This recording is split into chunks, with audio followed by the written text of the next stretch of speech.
그래서 오늘 토론 세션에는 아침에 좋은 강의를 해주신 이상목 교수님과 이경민 교수님 그리고 김왕배 교수님, 김홍기 교수님, 이동준 선생님 이렇게 세 분이 여기서 직접 참여를 하시고 뉴욕에서 이규 교수님이 온라인으로 참여를 해서 오전 세션에 못 다했던 질문이나 또 코멘트가 있으시면 진행을 하도록 하겠습니다. 우선 김왕배 선생님부터 한 말씀 해주시면 어떨까요? 마이크 켜야 되나요? 그냥 해도 되나요? 이거 들릴 거예요. 그냥 하죠 뭐.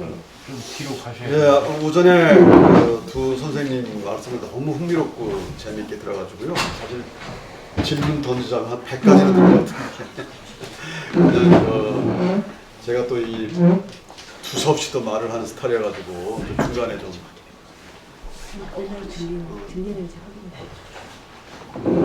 중간에 좀 끊어주시기 바랍니다. 무슨 질문이라기보다도 아까 식사하면서 이제 최 변호사님하고도 이제 그 포스트 네이처 뭐 이런 얘기를 하면서 그 개념에 대해서 많은 이야기를 했습니다. 근데 이제 아까 이제 사실 저는 메멘토 수준의 그 기억력을 갖고 있어가지고 지금 뭐 도대체 뭐가 뭔지 했는데 뭐 최근에 뭐 나훈아 씨 콘서트 하면서 거기에 영영이라는 노래 있잖아요. 잊으라 했는데 잊지만 어떻게 잊어지냐. 그러니까 이제 아까 그 기억을 말씀하시면서 그러니까 인간에게는 물론 기억하는 능력도 있지만 이제 망각하는 능력도 있고 또 망각해야 되고 그러니까 기억만이 아니라 망각도 하나의 신의 축복이라고 이제 얘기하지 않습니까? 근데 문제는 어떻게 잊어야 하느냐. 이제 이런 이제 전 얘기를 하게 됩니다.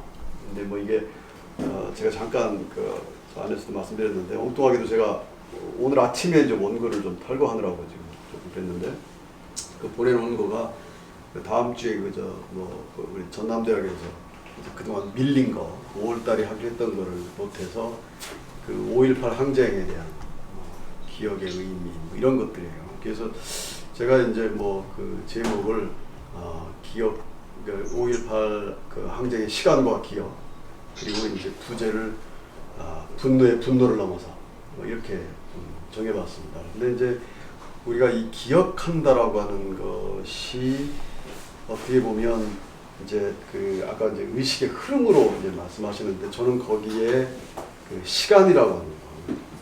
그러니까 이제 이 시간이 우리가 보통 과거, 현재, 미래를 이렇게 부분을 어떻게 보면 공간 분할이잖아요. 시간에 대한 공간 분할인데 사실 우리의 시간은 여러 가지가 있지 않습니까? 이제 우리가 보통 인지하고 있는 이 시간은 이제 클락 타임에 의해서 과거, 현재, 미래를 나누는데 결코 그렇지 않을 수 있다. 시간 자체가 요즘 물리학자들이 얘기하는 대로 존재하지 않을 수도 있고 심지어는 또 이런 클락 타임 이전에도 뭐 종교의 시간도 있고 또 우리 심리적인 시간도 있고 우리 개개인의 주관의 삶의 체험에서 나오는 시간이 있다. 그러면 40년 전에 그 시간은 과연 뭐냐? 그러니까 기억의 흐름을 가지고 여전히 현재에 남아있는 그때의 그 시간. 그러니까 우리 현재라는 게 풋살 얘기하셨지만 사실은 과거가 파지 현상으로 남아있고 또 다가올 미래가 현재 속에 지금 같이 있는 것이 오늘날의 시간이라고 하면 지금 여기라고 하는 것 속에 과거의 시간과 다가올 미래의 시간이 이렇게 중첩되어 있다고 한다면 이제 그때 우리 기억은 어떻게 이제 봐야 되는가 그런 점에서 저는 이제 기억의 흐름 속에 의식, 그러니까 시간 이 개념을 좀 더 이렇게 좀 더 같이 합체를 해서 좀 생각을 하고 싶거든요. 굉장히 좀 복잡한 얘기는 좀 그렇습니다. 어쨌든 아까 말씀을 들으면서 제가 이제 그 생각을 해봤습니다. 이상무 선생님 참 좋은 아까 화두를 던져주셨는데 답이 없는 질문을 던져본다.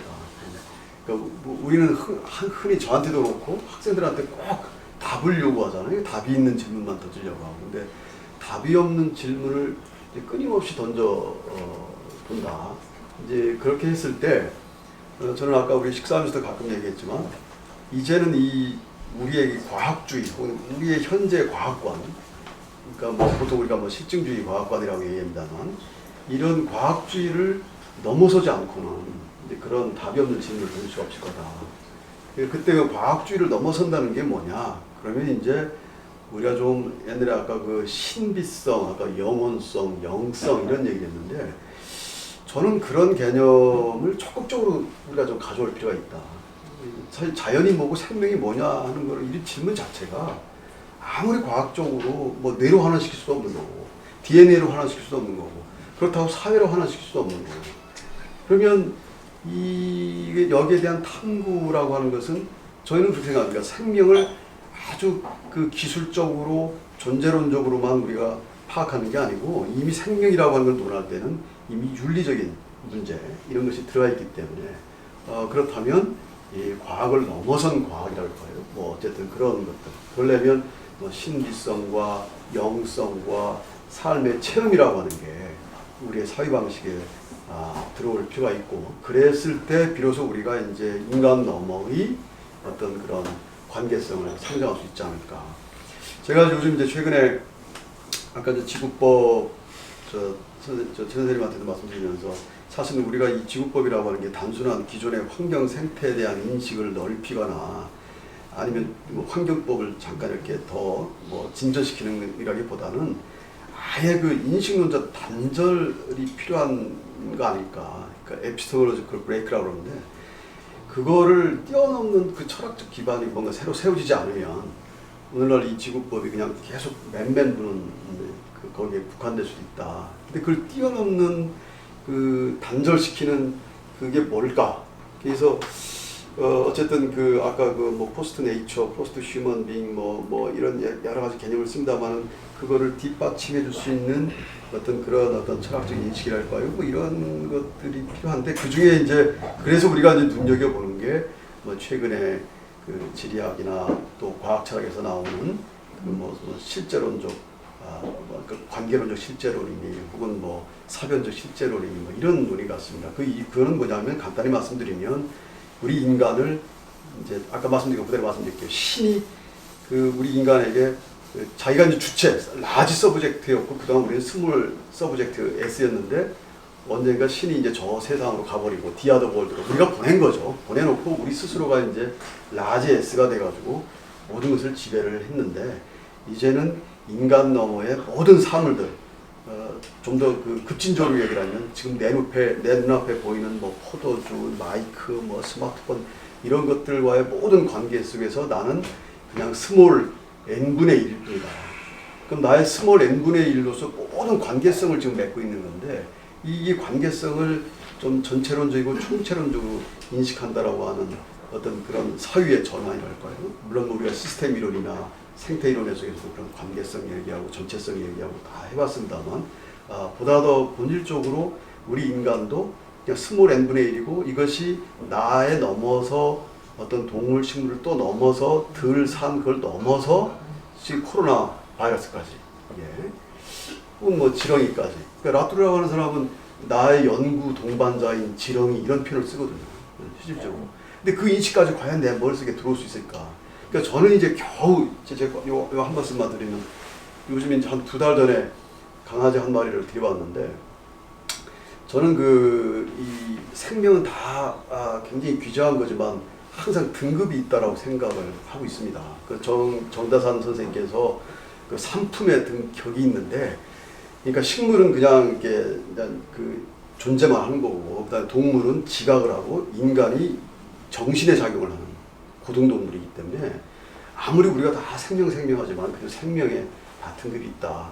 저도 지금도 그 말을 믿고 또 사실은 또 그렇게 늘 우리가 뭐 나하고 내 인간 너머의 대상하고의 과연 이 대칭성이라고 하는 관계가 가능할까? 그 비대칭성을 강조하면서 다만 우리가 좀 겸손해지자 뭐 이런 정도로 지금 해석을 하고 있는데 그 강아지를 놓고서 제가 요즘 대화를 많이 합니다. 아침마다.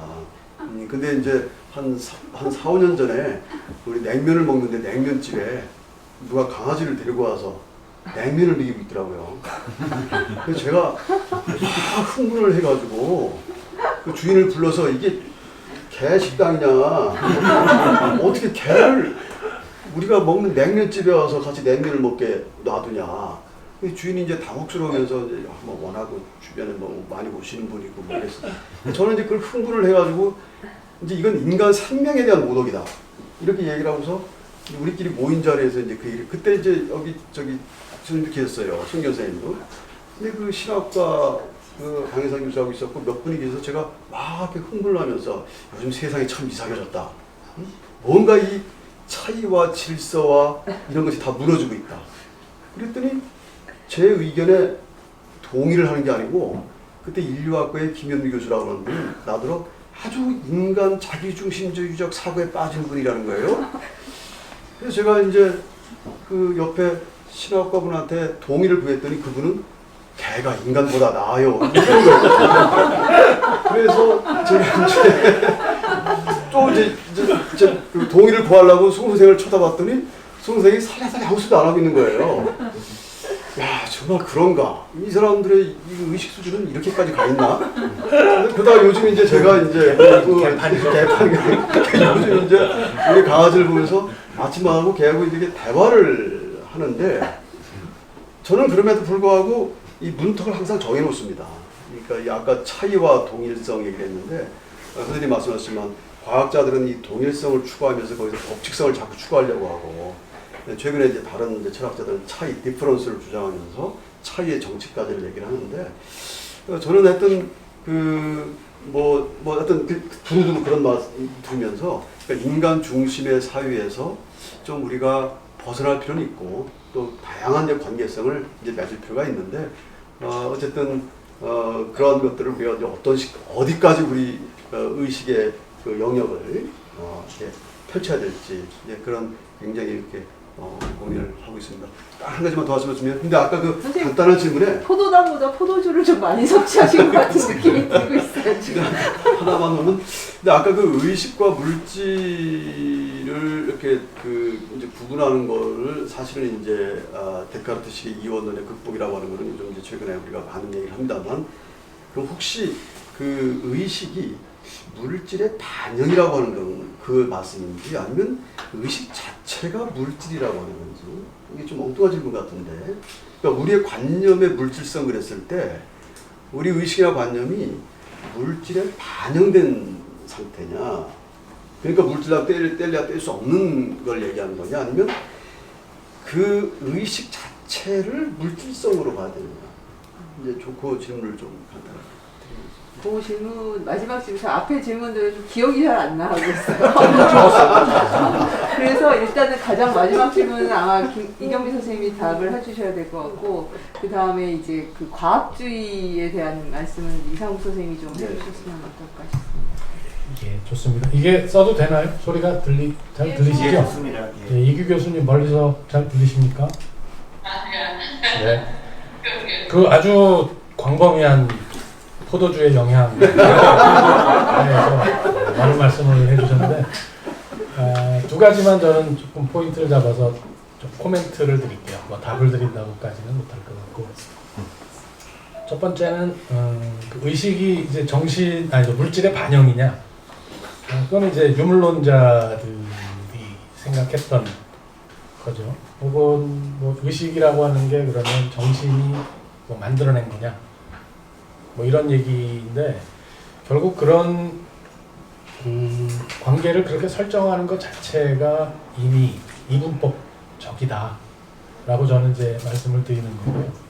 그 속에 둘 사이의 관계가 어떤지 그러니까 물질과 정신의 관계가 어떤지에 대해서는 그동안 계속 what을 물어봤거든요. 물질이 뭐냐 정신이 뭐냐 근데 사실 what을 묻는 것을 가지고는 해명이 될 수 없다. 왜냐하면 그게 바로 측두엽의 장점이기 때문에 나누고 그 습관, 그 버릇을 고치지 않는 한 그 둘을 융합적으로 이해하는 건 불가능할 가능성이 있다. 왜냐하면 내 스스로가 나누고 있기 때문에 내가 나누면서 내가 통합하자고 자꾸 그러고 있는 거거든요. 그래서 오히려 그런 것보다는 이제 과학자들이 주로 질문하는 방식 how를 물어보자. how. 그러니까 물질에서 정신이 어떻게 만들어지는지 정신이 물질에 어떤 영향을 미치는지를 how로 물어보자 라고 하는 게 이제 저의 논지였습니다. 그래야 이 영속성이 보인다. 그러니까 이 생명과 의식의 영속성이 보이고 심지어는 지구 전체의 생태계와 혹은 지구 순환과 생명의 연관성이 보이고 그런 연속성의 관점에서 우리가 좀 더 이해할 필요가 있다라고 하는 이제 문제 제기를 한 거죠. 사실 제가 뭐 답을 드린 거라고 좀 생각지는 않습니다. 그 첫 번째 질문에 관련해서 이제 시간 개념을 우리가 5.18 말씀하시면서 이제 말씀하셨는데 기본적으로 의식에서의 시간 개념과 우리가 물리학에서의 시간 개념은 다릅니다. 이제 그런 증거들이 신경과학 실험에서도 굉장히 많이 이제 증명이 되고 있고 특히 뭐 아시는 분은 아시겠지만 이제 리벳이라고 하는 사람이 의식의 시간적 흐름과 물리적 시간적 흐름의 상이성 혹은 파라독스 같은 것들을 이제 처음 데몬스트레이션 했어요. 실험적으로. 근데 그 이후로 많은 이제 뭐 철학적 사유도 있고 뭐 실험적인 이제 연결들이 있는데요. 거기서 제가 좀 말씀드리고 싶은 것은 의식에서의 시간 개념은 사실 그리스 말로는 카이로스입니다. 근데 물리적인 시간을 이거 크로노스라고 하죠. 이 두 가지의 시간 개념은 분명하게 힐랍 철학에서 구별을 하거든요. 특히 카이로스적 시간이라고 하는 것은 이제 힐랍뿐만 아니고 히브리적 관점에서도 중요하고 그래서 예를 들면 현대 철학에서 뭐 그런 개념의 비슷한 철학들을 한 사람들이 많은데 예를 들면 하이데거가 얘기하는 시간은 크로노스가 아닙니다. 카이로스. 그래서 네가 죽어봐야 한다. 이 얘기하고 거의 같은 얘기인데요. 그러니까 인생의 의미라고 하는 것은 카이로스에 의해서 주어지는 거지 크로노스에 의해서 주어지지 않습니다. 근데 그런 개념적 틀 속에서 보면 이제 의식이 무엇을 기억한다 라고 할 때 그것은 어떤 시간적 경과를 뛰어넘어서 이제 기억 현상이라고 하는 것 자체가 시간을 뛰어넘는 그런 특성이 있지만 동시에 기억이라고 하는 것은 굉장히 현재적입니다. 그 기억이라고 하는 현상을 연구하던 사람들이 과거에는 논쟁을 많이 했어요. 이제 심리학에서, 인지심리학에서. 그 기억이라는 게 인코딩이 중요하냐, 리트리버 혹은 회상이 중요하냐, 뭐 이런 걸 가지고 이제 실험 결과들을 논문을 많이 했었는데 사실 최근에는 후자 쪽, 그러니까 이 메모리라고 하는 것은 remembering 그리고 reconstruction 이 훨씬 더 의미가 있다. 그리고 심지어는 reconstruction 하면서 다시 reconsolidation이 되기도 하고 그래서 이런 기억이라고 하는 것은 현재성에 관련해서 굉장히 많이 주목을 하고 있습니다. 그래서 이 아까 이제 5.18 같은 문제에 관해서도 저도 이제 고민을 꽤 많이 했고 그 최근에도 이제 그런 문제에 관해서 토론을 좀 한 적이 있는데 이 과거의 경험들을 현재에 되살려서 어떻게 그 의미를 다시 재확립할 것인가가 우리의 과제죠. 과거에 물론 그걸 하기 위해서 과거 사실들을 명확히 객관적 사실들을 드러내 보이는 작업이 필요합니다만 과거의 사실들이 어떻다라는 것만 가지고 어떤 의미를 우리가 가질 수는 없습니다. 왜냐하면 기억이라고 하는 것은 과거의 것이 아니고 현재적인 것입니다. 예를 들어서 5.18의 우리 그 아픈 추억들, 기억들이 현재화돼야죠. 그게 과거에 이랬다라고 하는 데서 머무른다면, 그러니까 사실적 수준에서 머무른다면 그건 기억이 아닙니다. 그게 소위 이제 기념이죠. 그 기념이라고 하는 거에 저는 약간은 이제 부정적인 그 뉘앙스를 섞고 싶은 건데요. 현재적인 기억이 돼야 할 것을 과거의 기념으로 머물게 하면 안 된다고 하는 게 저의 입장이고, 뭐 그런 의미에서는 의식이라고 하는 것이 수행하는 기억 현상의 그 현재성에 관련해서 우리가 좀 주목해야 된다고 생각합니다.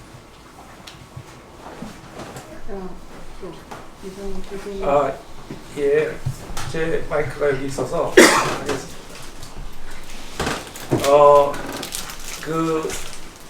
저는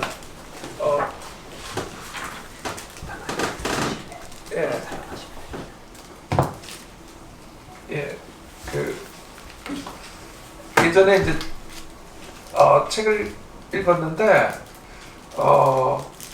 그 사실의 문제와 가치의 문제가 다르다 그러더라고요. 그 과학은 사실의 문제이고 이런 그 종교는 가치의 문제라 그런다고 해서 그걸 비교하면 하지 말라 이렇게 얘기를 하는 걸 들었는데 만약에 내가 동전을 떨어뜨리면 그 동전이 지구 중심을 향해서 9.8m 세크스퀘어로 떨어진다는 것은 종교에 관계없이 모든 사람이 동의해요.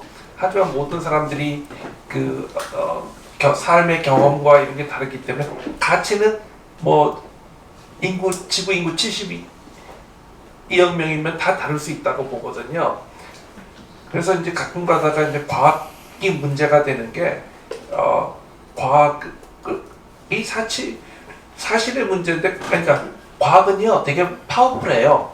하지만 진짜 우리가 알고 싶은 문제를 풀지는 못해요. 죽은 다음에 내세가 있느냐, 정말 세상에 성과학이 있느냐, 그거 못 풀어요.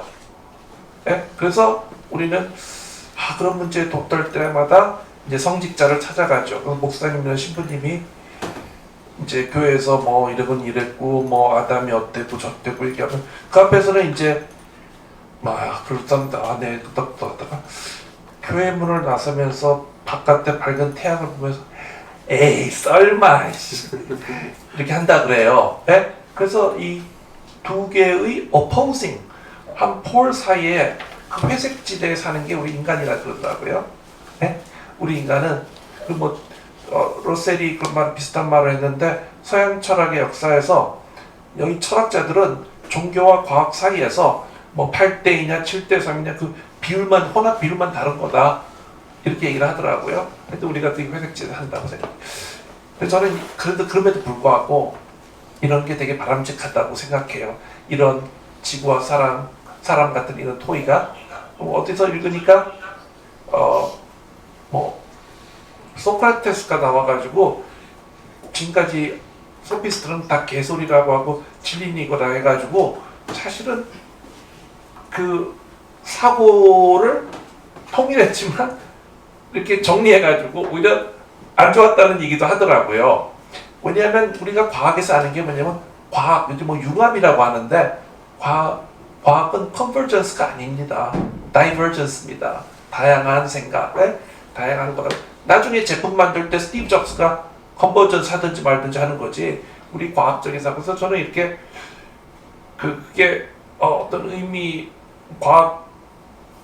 또 나가서 저는 과학의 영역을 제대로 알아야지 종교도 안다 그래요. 이게 어디가 과학이고 어디가 종교인지도 모르고 그 경계를 모르면 안 돼서 저는 그렇게 생각하거든요. 그래서 이러한 과학과 종교에 대해서 이런 난상 토론, 소피스트적인 이런 토론이 되게 우리 사회에 필요하다고 생각합니다. 답이 됐는지 모르겠습니다. 네.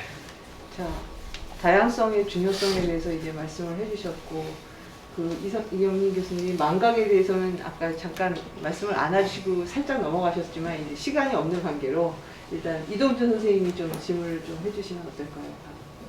네, 아니면 코멘트는? 예, 저는 이상욱 교수님 이렇게 발제해 주시는 것을 들으면서 저도 예전에 사고가 나서 가족들이 많이 다친 경험이 있습니다. 그래서 삶이 좀 많이 바뀌었었는데 그래서 어떻게 하면 삶을 전체적으로 좀 통찰하고 덤으로 사는 삶을 좀 의미 있게 살 수 있을까 이런 생각을 하는데 사람은 항상 이제 의미를 던지는 존재라는 생각을 하게 됩니다. 그래서 한 가지 이상욱 교수님께 질문을 드릴 것은 이 드넓은 우주 속에서 생명 현상이 일어나는 그 다음에 수백억 내지 수십억의 이제 우주의 역사와 지구의 역사 속에서 이렇게 지구에서 형성되어 온 생명의 역사 또 그 중에서도 인류가 진화해온 그런 역사를 과연 그 어떤 방향성이 있다고 볼 때 단세포적인 것에서부터 다세포로 그리고 이 계속적인 어떤 고등종의 출현이라는 어떤 방향성을 추출하는 것 그리고 더 나아가서 인간이야말로 이 우주의 어떤 최종 어떤 귀결이라는 인식 속에서 우주를 통찰하는 것, 그것이 과연 정당한 통찰인가에 대한 의문을 좀 갖게 됐고요. 그리고 또 한 가지는 아까 이제 멘틀 얘기도 하시고 판의 이제 이동에 대한 얘기들도 하셨습니다. 그래서 어떻게 보면은 저는 이제 기억과 관련해 가지고 지구가 이렇게 끊임없이 움직이는 유동체로서의 이제 가이아 유기체설을 얘기하는 사람도 있는데, 이렇게 끊임없이 거시적인 관점에서 이렇게 그 역동적으로 움직이는 지구 생명체, 그 속에서 이 지구가 기억하는 지질학적 연대 속에서의 지구 변화의 과정들이 어떻게 보면 새겨져 있는 거거든요. 지층을 통해서. 그래서 어떻게 보면 그런 부분들하고 인간이 살아오면서 해켈의 어떤 발생 반복설 같이 계통에 있어서의 어떤 발생이 어떤 인간 배아의 발생 과정을 그대로 이제 유추해서 반복하고 있다라는 그런 얘기를 또 하고 있는데, 어떻게 보면은 인류의 역사도 그 세 가지가 또 어떻게 보면 유비성이 있는데, 그 유비성을 어느 정도까지 적용할 수 있을지는 모르겠지만, 인간의 역사라는 것도 이제 하나의 기록이지 않습니까? 이제 문서에 기록하고 돌판에 기록하고 그렇게 하는 것이 이제 인류의 역사인데, 이 망각으로부터 이제 크로노스적인 망각의 폭력으로부터 이제 벗어나고자 하는 저항이죠, 일종의. 마찬가지로 생명성의 진화 속에서 결국은 우리 몸에 기억하고, 또 한편은 뇌의 회백질의 뇌의 그 피질에 새기고, 또 한편으로는 DNA에 새겨서 수많은 연도 속에서 쌓여온 어떤 생명 진화의 어떤 어떤 성과물들을 DNA에 새기는 그런 과정들, 그리고 지구 역사 속에서 지층 속에 어떤 새겨진 그런 흔적들, 이런 부분에 대한 하나의 그 좋은 통찰은 없을까 이런 생각을 좀 하거든요. 그런 부분에 대해서 좀 부족하지만 그 이경민 교수님의 생각도 아울러서 좀 듣고 싶습니다. 예, 예전에 뭐 과학자 중에 유명한 리처드 파인만이라는 사람이 있어요. 그 사람이 이제 주로 이제 아주 되게 근원적인 얘기를 하니까 이런 여러 가지 질문을 많이 받는데, 나중에 암에 걸렸어요. 그래서 이제 죽게 생겼는데, 그때 이제 기자가 이제 하나님 믿냐고 물어봤대요. 에? 리처드 파인만, 난 과학자다. 과학자라는 직업 때문에 우리는 뭘 모른다는 것을 너무 직업적으로 잘 받아들인다. 근데 과학을 안 하는 사람들은 비어있는 것보다 뭐가 채워 있어야 된다고 생각하는 것 같다. 우리는 모르면 비어있는 상태를 받아들이고, 우리가 과학을 하면 할수록 모른다는 게 너무 많아가지고 뭘 안다고 얘기하기가 참 그런데, 물론 이제 과학자가 모른다 그러면 이 국민들에게 엄청 실망을 주죠. 아는 체 해야죠. 국민들이 알아 물어보고 있는데 모른다고 하면 안 되죠. 그래서 그런 얘기를 하더라고요. 그래서 저는 모르겠습니다가 답이고, 모르지만, 그래서 개인적으로 모르지만 남들은 뭐라고 했나 사색을 해보는 거고, 또 우리가 이제 할 수 있는 게 all encompassing solution, 이거 한 방이면 다 모든 게 설명이 되는 이런 거를 추구하는데, 세상에 그런 게 어디 있습니까? 복권 당첨되면 행복해지나요? 그러니까 저는 오히려 보면 우리가 이제 policy가 뭐냐면 뭐 한 방으로 하는 그 비법을 찾으려고 하는 것 같아요. 그래서 이제 그게 이제 차이라고 생각이 됩니다. 그래서 제가 질문하신 거에 모르겠고 감히 뭐라고 말씀도 못 드리고, 정말 과학자한테 모른다고 해서 죄송합니다. 전혀 모르겠습니다. 모르신다고 하시는 게 아주 진정한 과학적 태도라고 저도 동감합니다. 근데 저는 이제 비과학적 태도를 좀 취해보려고. 보통은 과학자들은 겸손하다고 표현할 수도 있지만 느긋해요. 누군가 알고 있는 사람이 있겠지. 그래서 열심히 근원 찾아보고, 없으면 한번 실험해볼까? 20년씩 걸려서 기자재 만들고, 그 다음에 제자들이 그걸 가지고 가서 실험을 해가지고 한 100년쯤 후에 답을 얻어도, 그럼 내가 답을 얻는데 기여했으니까 나도 기여했다. 라는 만족을 얻죠. 그래서 그런 문제들에 관해서 특히 인생살이의 문제에 관해서 너무 조급한 거는 좋지 않은 것 같습니다. 근데 그 조급한 사람들이 주로 가장 조급한 사람은 정치가, 두 번째 조급한 사람들이 종교, 답을 확실히 줘야 된다라고 하는 거. 그래서 정치와 종교, 제사장과 왕들은 워낙 조급한 사람들이고 조급한 이유가 안 그러면 뒤집어지니까 조급한 거 아니었을까? 저는 그런 이제 좀 농담 반 진담 반으로 말씀을 드리고 싶습니다. 그 아까 이제 지구 전체적인 어떤 유기체, 그 다음에 개통 발생이 개체 발생에서 반복되는가, 뭐 이런 이제 문제들에 관해서 생각을 많이 하고 계시고 그런 것들에 관해서 제가 좀 언급했으면 좋겠다 이런 부탁을 하셨는데 사실 저는 잘 모릅니다. 그것도 그러니까 그런 분야에 관해서 제가 뭐 깊이 있게 공부해 본 적은 없고요. 단지 제가 이제 말씀드리는 맥락에서 아까 슬라이드에서도 잠깐 말씀드렸듯이 이제 개통 발생과 개체 발생, 그래서 진화적인 어떤 뇌 형성과 지능의 진화 그런 거하고 개체들이 다시 태어나면서 그걸 쭉 만들어가는 과정들을 이제 두 차원에서 우리가 동시에 기억, 학습 뭐 이런 관점에서 볼 수 있다. 그리고 그게 결국 자기를 스스로 재생산하는 방식이다. 이런 말씀을 드렸는데 이제 그거 관련해서 이제 한 가지만 조금 추가해서 말씀드리자면 그런 거를 조금 더 이제 큰 범위에서 보는 입장을 우리가 이제 소위 컴플렉시티 혹은 오르가니즘 뭐 이런 이제 틀로 한번 이렇게 조명을 해보는데 그거보다 더 큰 관점에서 보면 그 전체를 연력학 제2법칙으로 설명을 하려는 과학적인 시도들도 있습니다. 그래서 이제 그런 그 전체를 그 속에서 어떤 종교적 의미나 철학적 의미를 탐색하려고 노력하는 것도 의미가 있겠지만 그런 전체 틀을 보편적으로 이해하는 어떤 이해의 추구 뭐 이런 것들도 우리가 같이 하는 게 좋겠고 그거는 너무 조급해서는 안 된다. 이제 그런 말씀을 좀 드리고 싶습니다. 특히 이제 그게 중요한 이유는 아까 제가 이제 그 기억에 관련해서 기억의 현재성을 말씀을 드렸는데 결국은 이런 거를 열심히 우리가 고민하고 이해하고 하는 것들이 그냥 과거의 어떤 사실들 혹은 외부에서 누가 하는 얘기의 진리성, 뭐 얘기해주는 진리, 뭐 이런 거를 찾아가는 과정이 아니고 우리 스스로가 이 삶을 현재 어떻게 꾸려갈 건가의 관점에서 이런 활동들을 모두 다 하고 있기 때문에 그런 기억, 의식, 학습, 심지어 이제 기억의 반대인 망각까지 포함해서 그런 활동들의 현재성에 발을 딛지 않으면 안 된다라고 하는 그런 제 나름대로의 깨달음을 꼭 전달하고 싶어서 이런 얘기를 중언부언했습니다. 예. 저희가 시간이 많이 없는데 혹시 이규 선생님 질문하고 싶으신 거 있으신가요? 아니면 코멘트 하시고 싶은 거 있으시면 부탁드리겠습니다. Maybe just one question. Can you hear me? 들을 수 있어요? 네. 네. Can you hear me okay?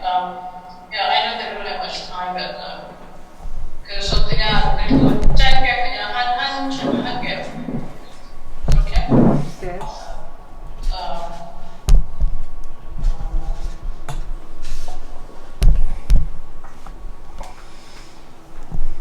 아주 그 렉처를 재밌고 그리고 감명 있게 내가 들었어요. 근데 somebody just gonna say English. It's okay. I was really impressed by this image. 이상호 선생님이 I think you said 허블이 우주의 혈관이라고 했어요, right? 우주의 혈관. I think you said that. 허블 말할 때 허블 우주의 혈관. I think that's what I heard. 우주의 혈관. 혈관이란 말을 안 썼는데. 안 쓰셨는데. 우주의 혈관을 했었어요. 아니 그냥 God did not create this for us to appreciate.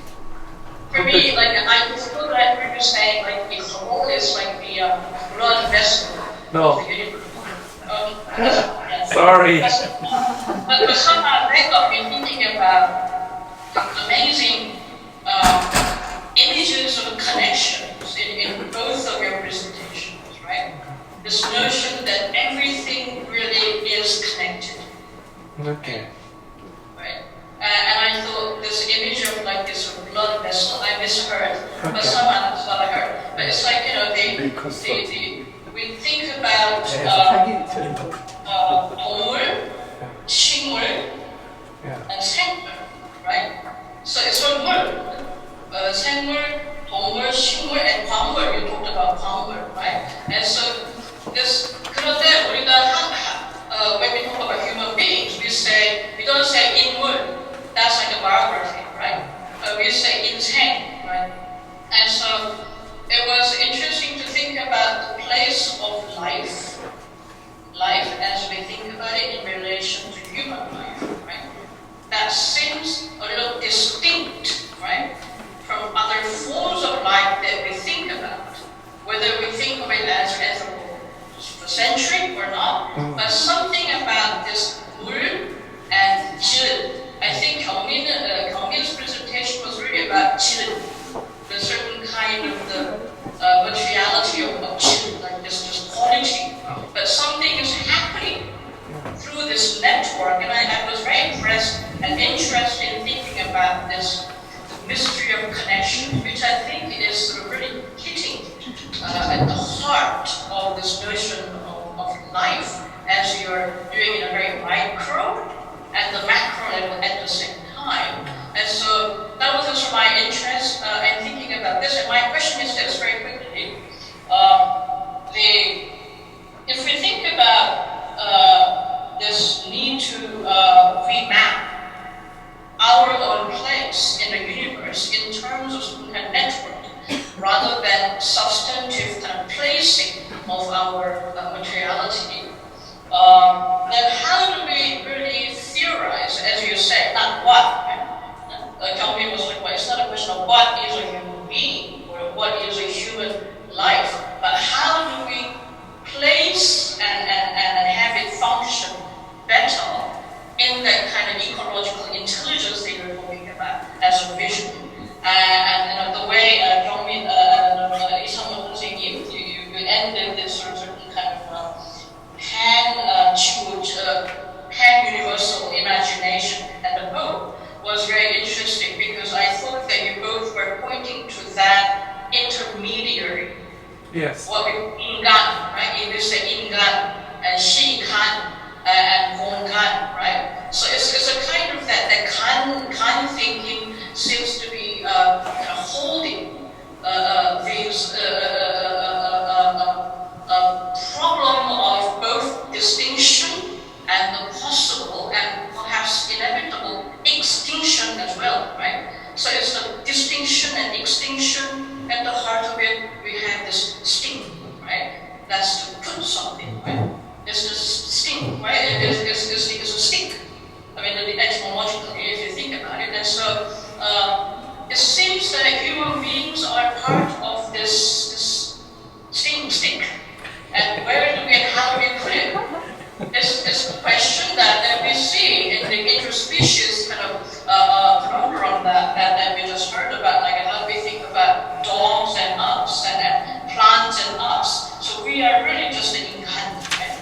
And so, I mean, it's a question that I thought about because you both were pointing to that space.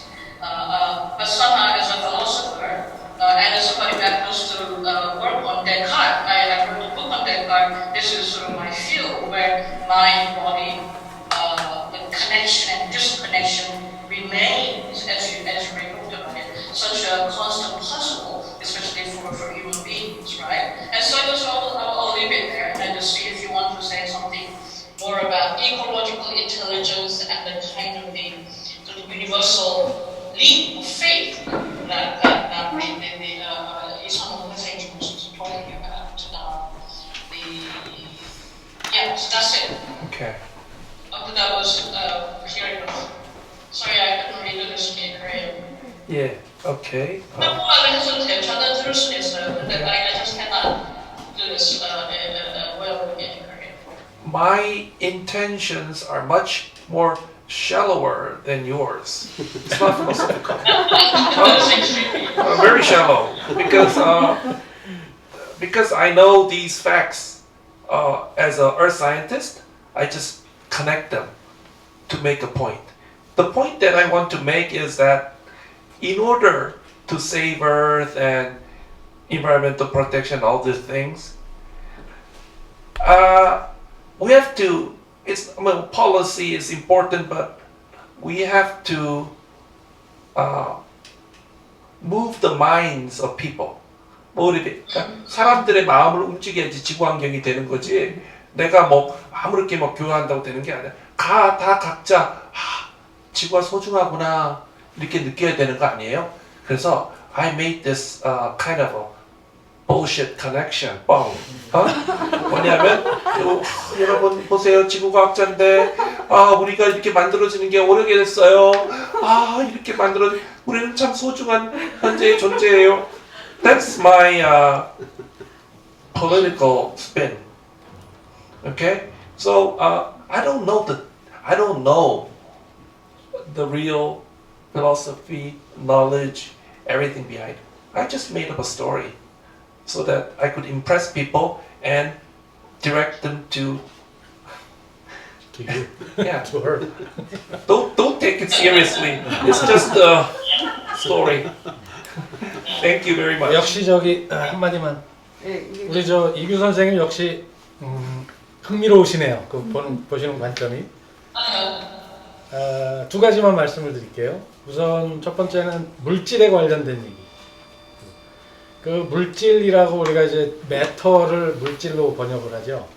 근데 그게 뭐 의도를 했던 아니든 거기에 굉장히 저는 깊은 인사이트가 있다고 생각을 하는데 또 우리가 재해석을 하는 거죠. 선생님이 좋아하시는 소위 wordplay. I'd like to do that too, myself. So when we say 물질, matter is translated into 물질. 물 is something you just called, some entity. 질, what is 질? 질 is a quality. So 제가 이해하는 바로는 데카르트가 extension을 얘기할 때는 matter의 extension 혹은 extensity를 얘기할 때는 물적 특성을 얘기한 겁니다. 그런데 사실 저는 훨씬 요즘 관심이 있는 게 extensity가 아니고 intensity예요. 그 intensity가 바로 질이라고 하는 것으로 표현되는 겁니다. 우리가 의식을 얘기할 때 퀄리아를 얘기를 하죠. 퀄리아라고 하는 것이 바로 그런 그 intensity에 관련된 무엇을 얘기하는 거라고 저는 믿습니다. 그래서 오늘 사실 말씀드리고 싶었던 거에 아주 펀더멘탈한 메타피직스는 물질이라고 하는 것이 스스로 익스텐시티의 측면도 있고 인텐시티의 측면도 있다. 그 인텐시티의 발전 혹은 그 인텐시티의 익스프레션이 바로 컨셔스니스다 라고 어느 정도 가설적으로 저는 얘기하고 싶은 그런 논지였습니다. 이해가 되실 수 있을지 잘 모르겠네. 그 다음에 두 번째 포인트는 좀 전에 그 간이라고 하는 표현을 이제 쓰셨는데 그 간이라고 하는 거에 관련해서 한 가지 꼭 말씀드리고 싶은 게 있어요. 우리가 물이라고 하는 관점에서 보면, 그러니까 물질에서 물이라고 하는 관점을 택하면 이거 이제 베르그송의 티오리인데 시각화하기 때문에 visualization. It's a visualization in terms of space. So visual functions are always working in space, not in time. So that's what Professor Kopp said yesterday. So the visually based cognition usually spreads things out and talks about spatial relationships. And when you talk about relationships in terms of space, there's no directionality. So 간이라고 하는 것 자체가 공간적 개념 속에서는 no directionality. They are connected to each other. Everything is connected to everything. But that's static viewpoint. The relationships in terms of time is always directed. It's unidirectional, sometimes bidirectional, or sometimes divergent or convergent. But all the relationships in time have a direction in it. And that's very important. So when we say 물, you are implying the spatial relationships which are just static or descriptive. Because you're describing something is where, there's some space between them. But when you talk about 질 or intensity, when you describe matter as in terms of 질 or quality, intensity, then you're talking about the relationship in a directed way. So something is changing into something, or something is causing something, or something is in response to something. So I don't believe everything is just connected to each other, but they are acting on each other. That's right. Yeah. So there are some Yes. distinctions I'd like to make in terms of the metaphysics. Yeah, yeah. 내가 저기 10초만 얘기했는데 거기서 우리나라. This is really interesting. It's in cooperativity between inside and outside, and the kind of X and in, right? Here, I'd like to go a little more plain here. It's a bit like a 간보다. When you cook, right? 그 간보잖아요. It's so interesting. It's like you cannot simply just add. There has to be a particular direction, disposition of the ingredients coming together. And I really find this so interesting. This sort of, again, like it has this inclination, right? And vectorial, if you like, sort of kind of,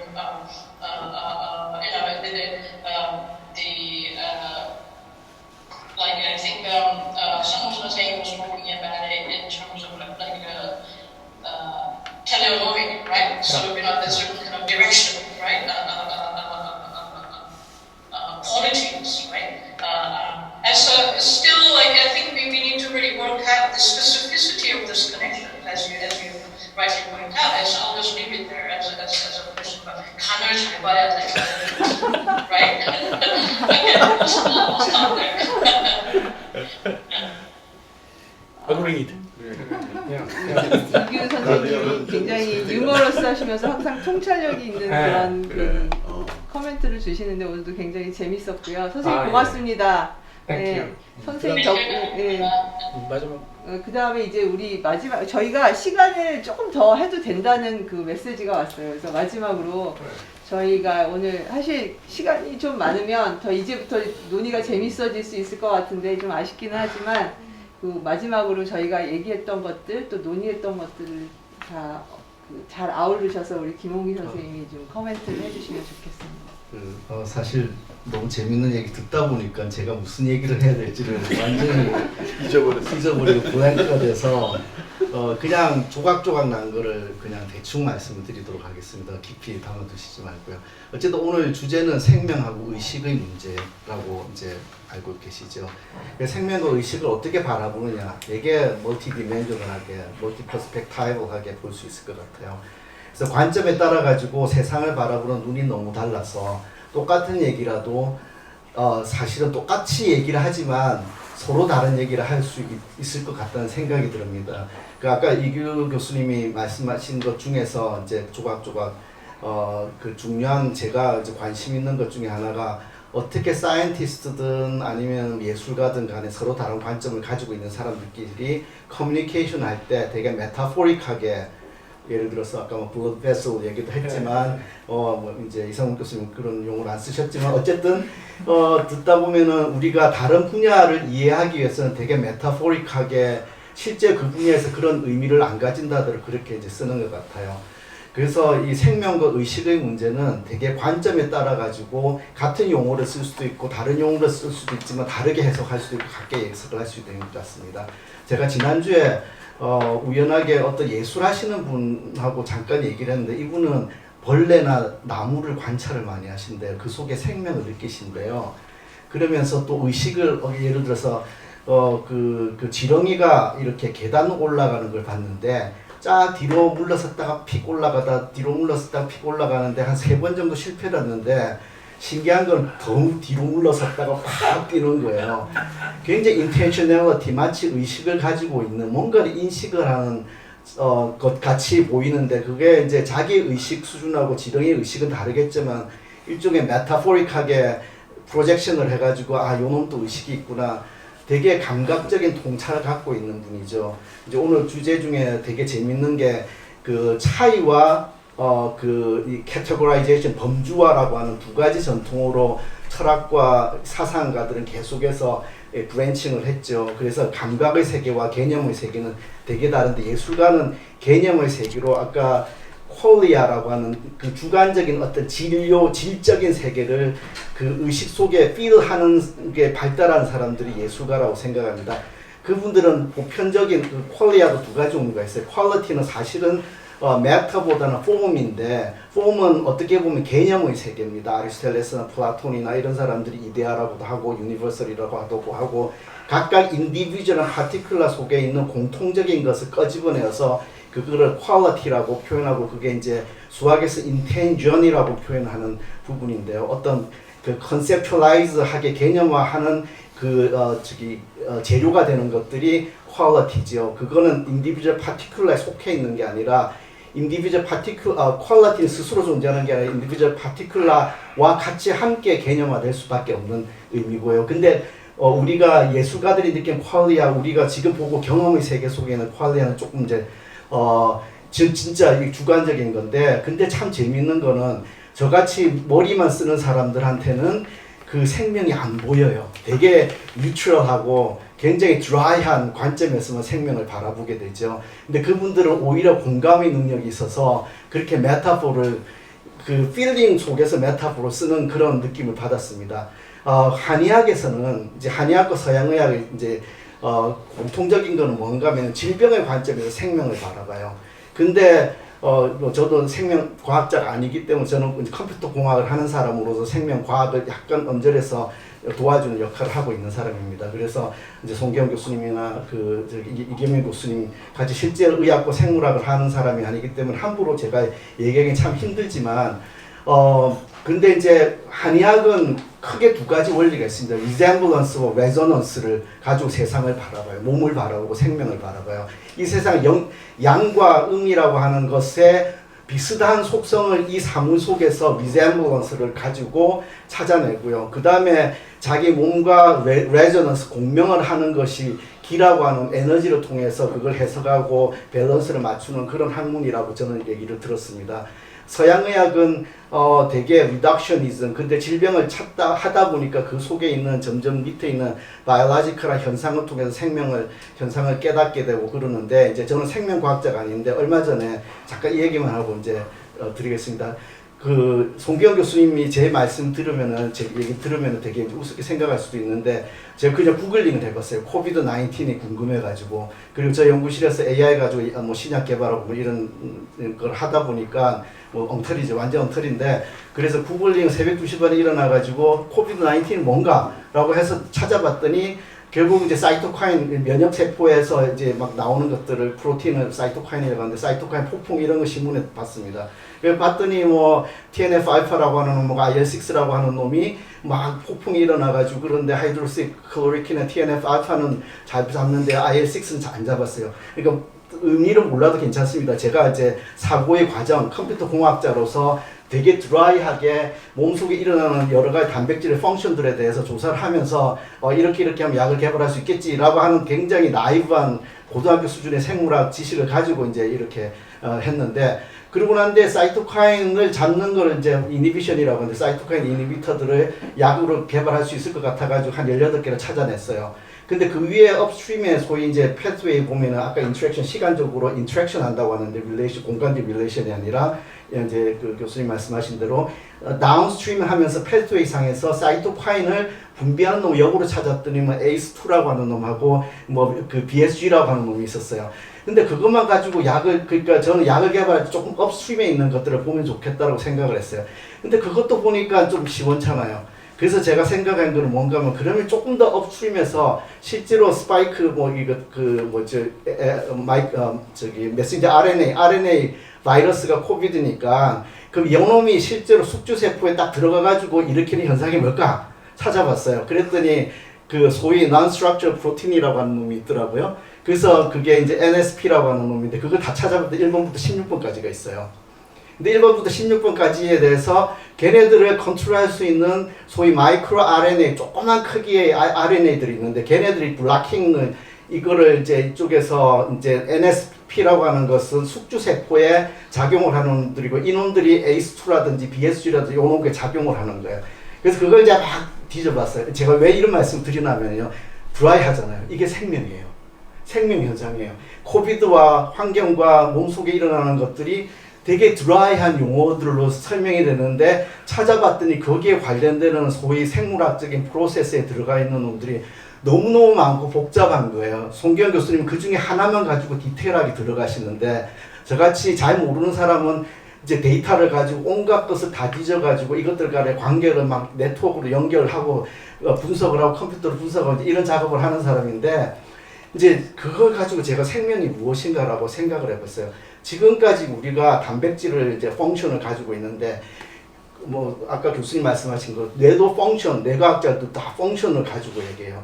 근데 얘네들이 펑션을 우리가 이름을 붙였는데 이게 바이어스가 아닐까?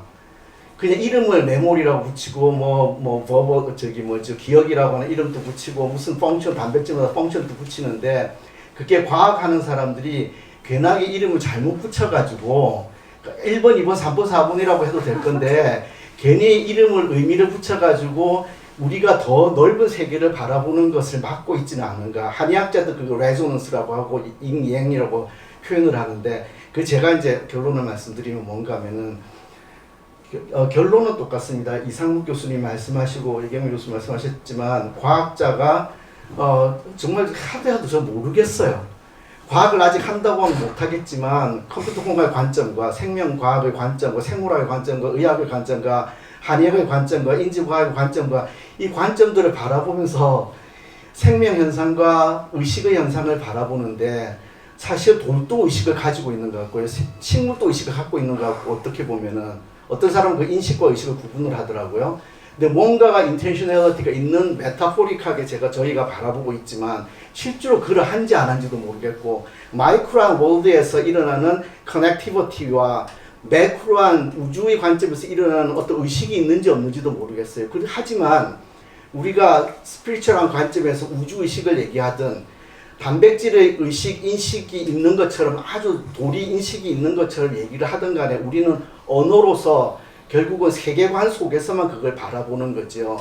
그래서 이제 과학의 눈을 잠깐 벗어나서 본다면 예술가의 눈이 됐건 과학자의 눈이 됐건 간에 우리가 바라보는 세계관 속에서 뭔가 다른 세계와 커뮤니케이션 할 때 그게 신이 되었건 아니면 돌덩어리가 되었건 식물이 되었건 지렁이가 되었건 내 몸에 있는 단백질이 되었건 아니면 제가 연구하는 데이터가 되었건 간에 거기다가 메타포릭하게 어떤 의미를 주고 펑션을 줄 때 그때 우리는 다른 그 실제 대상이 되는 세계와 커뮤니케이션 할 수 있지 않을까.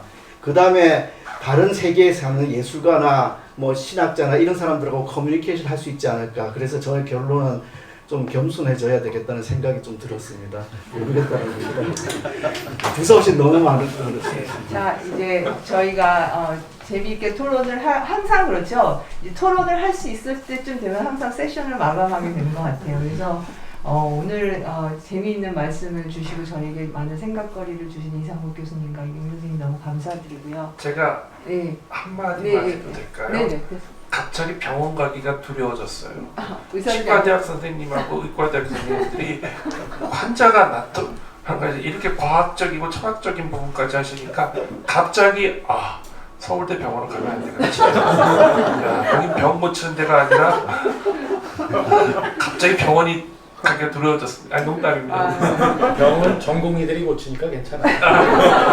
농담입니다. 농담. 세브라스 교수, 세브라스 교수들은 공부 열심히 하나요? 갑자기. 그래서 저희가 사실은 굉장히 아무도 답을 모르는 질문이죠. 생명과 의식 그렇게 제목을 붙여가지고 생각을 잠깐 같이 해봤는데 저희가 지난 5년간 공부를 하는 둥 마는 둥 하면서 생명을 공부한다고 모여서 생명을 공부를 하는 둥 마는 둥 하고 5년의 시간이 지났어요. 그래서 이경민 선생님이 저한테 뭘 공부했냐고 물어보시니까 제가 별로 할 말이 없더라고요. 그리고 저희가 알잖아요. 이게 답이 없는 과정이란 것도 아는데 답이 없음에도 답을 찾아가는 과정은 되게 중요한 것 같아요. 답을 찾으려는 과정, 그 노력, 뭐 그런 것들이 선생님이 말씀하신 대로 자가 조직화되면서 언젠가 우리가 죽는 그 순간에는 답을 어렴풋이나마 그릴 수 있지 않을까 그런 생각을 하거든요. 그래서 그런 과정에 또 앞으로 계속 그런 과정이 계속될 거라고 믿고 오늘은 여기서 그냥 마치도록 하겠고, 열심히 강의해 주시고 또 이 토론에 참여하신 그 6분 선생님께 진심으로 감사드립니다. 고맙습니다.